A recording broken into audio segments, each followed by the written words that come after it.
क्या आपने कभी सोचा है जिस यमुना नदी को हिंदू धर्म में पवित्र माना गया है, उसी यमुना में आज लाखों लीटर गंदा सीवेज बहाया जा रहा है। जहां कभी साधु संत ध्यान करते थे, आज वहीं झुग्गियां और प्लास्टिक का साम्राज्य बस गया है। दिल्ली के रगों में बहने वाली यमुना अब जहर बन चुकी है और जहर को साफ करने की लड़ाई शुरू हो चुकी है। लेकिन ये लड़ाई आसान नहीं, क्योंकि सवाल सिर्फ नदी का नहीं बल्कि 25 लाख इंसानों के घरों का भी है। दिल्ली की यमुना का हिस्सा लगभग 22 किलोमीटर लंबा है, वजीराबाद से लेकर ओखला बैराज तक। यही वो इलाका है जिसे ओ जोन या डूब क्षेत्र कहा जाता है। यह इलाका नदी के बाढ़ग्रस्त क्षेत्र में आता है, जहां निर्माण कानूनी तौर पर प्रतिबंधित है, लेकिन समय के साथ यहां लगभग 90 अवैध कॉलोनियां बस गई। मजनू का टीला, यमुना बाजार, खादर क्षेत्र, कालिंदी कुंज, आईटीओ, इन सभी जगहों पर लोगों ने अपने छोटे छोटे घर खड़े कर लिए। इन बस्तियों में अब करीब 20 से 25 लाख लोग रहते हैं, जिनमें ज्यादातर गरीब और निम्न आय वर्ग से हैं। जनवरी 2024 में जब एक मीडिया रिपोर्ट सामने आई तो नेशनल ग्रीन ट्रिब्यूनल एनजीटी ने खुद इस पर संज्ञान लिया। एनजीटी ने कहा कि इन कॉलोनियों से बिना उपचारित सीवेज सीधे यमुना में जा रहा है। नदी का पानी इतना गंदा हो चुका है कि क्लास ई में आ गया है। यहां नहीं पीने या स्नान के लायक तो दूर, मछलियों के जीने के लायक भी ये पानी नहीं रहा। 7 अप्रैल 2025 को एनजीटी ने आदेश दिया, यमुना किनारे की अवैध कॉलोनियों को हटाने और नदी को प्रदूषण से मुक्त कराने के लिए रोड मैप और टाइमलाइन पेश की जाए। इसके जवाब में डीडीए ने साफ कहा, कानूनी विरोधाभास है, बिना नीति और दिशा निर्देशों के कार्रवाई संभव नहीं। दरअसल दिल्ली में राष्ट्रीय राजधानी क्षेत्र दिल्ली विशेष प्रावधान अधिनियम 2011 लागू है।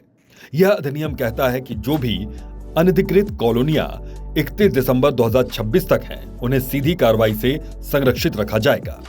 यानी जब तक ये कानून खत्म नहीं होता, डीडीए या कोई एजेंसी इन्हें हटा नहीं सकती।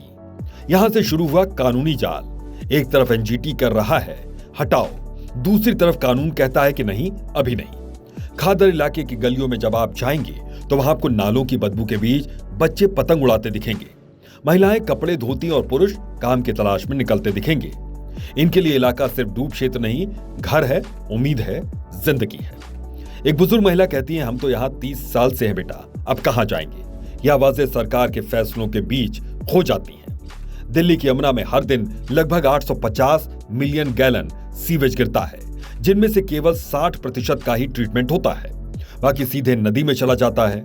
आईटीओ पुल से गुजरते हुए जब आप नीचे देखेंगे तो साफ पानी नहीं, काले झाग दिखेंगे। ये झाग सिर्फ गंदगी नहीं बल्कि अमोनिया, नाइट्रेट और फॉस्फेट जैसी केमिकल्स का परिणाम है, जो दिल्ली की हवा में भी जहर खोलते हैं। अगर डीडीए और एनजीटी के आदेश पर इन कॉलोनियों को हटाती है तो फिर 25 लाख लोग बेघर हो जाएंगे।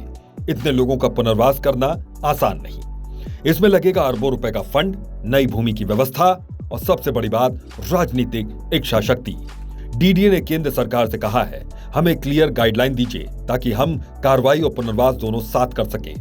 अगर दुनिया देखी जाए तो लंदन, टोक्यो और सियोल ने भी अपनी नदियों को वापस जिंदा कर लिया। लंदन की थेम्स नदी भी कभी सीवेज नदी कहलाती थी, लेकिन वहां सरकार ने 10 साल में अरबों पाउंड खर्च करके नदी को फिर से साफ कर दिया।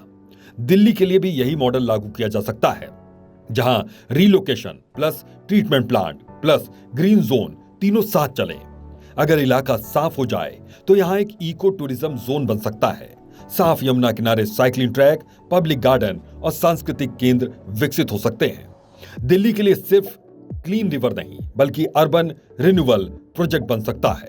नदी के दोनों किनारों पर ग्रीन बेल्ट और हाउसिंग जोन का नया अध्याय लिखा जा सकता है। अब सवाल है, प्रॉपर्टी मार्केट पर इसका क्या असर होगा। अगर यमुना डूब क्षेत्र को क्लियर किया जाता है तो यहाँ के आसपास के इलाकों मयूर विहार, कालिंदी कुंज, बदरपुर, अक्षरधाम और वजीराबाद की जमीनों की कीमतें तेजी से बढ़ सकती हैं, क्योंकि यहाँ नया रिवर फ्रंट डेवलपमेंट संभव होगा। बिल्कुल वैसे ही जैसे अहमदाबाद के साबरमती रिवर फ्रंट के बाद वहां की जमीनों का दाम कई गुना बढ़ गया था। लेकिन डीडीए और केंद्र सरकार के सामने 4 बड़ी चुनौतियां हैं। पहली, कानूनी उलझन, क्योंकि 2026 तक कॉलोनियां संरक्षित हैं। दूसरी, पुनर्वास, 25 लाख लोगों को नई जगह बसाना। तीसरी, वित्तीय बोझ, अरबों रुपए का खर्चा। चौथी, राजनीतिक दबाव, चुनावी साल में ऐसा फैसला मुश्किल। इसलिए डीडीए ने कहा कि वो बिना स्पष्ट गाइडलाइन के कोई कदम नहीं उठा सकती। अब अगली सुनवाई 3 फरवरी 2026 को होगी। एनजीटी उम्मीद कर रही है कि तब तक डीडीए एक स्पष्ट रोड मैप लेकर आएगी कि कौन हटेगा, कहां जाएगा और नदी कैसे साफ होगी। अगर फैसला सख्त आता है तो 2026 दिल्ली के लिए एक बड़ा मोड़ साबित हो सकता है। यमुना दिल्ली की आत्मा है।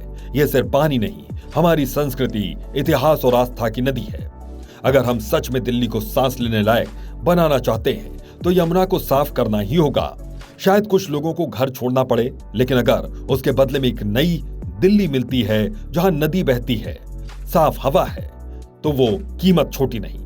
प्रॉपर्टी चालीसा की तरफ से बस इतना ही। दिल्ली की यमुना बचे, यही दुआ है।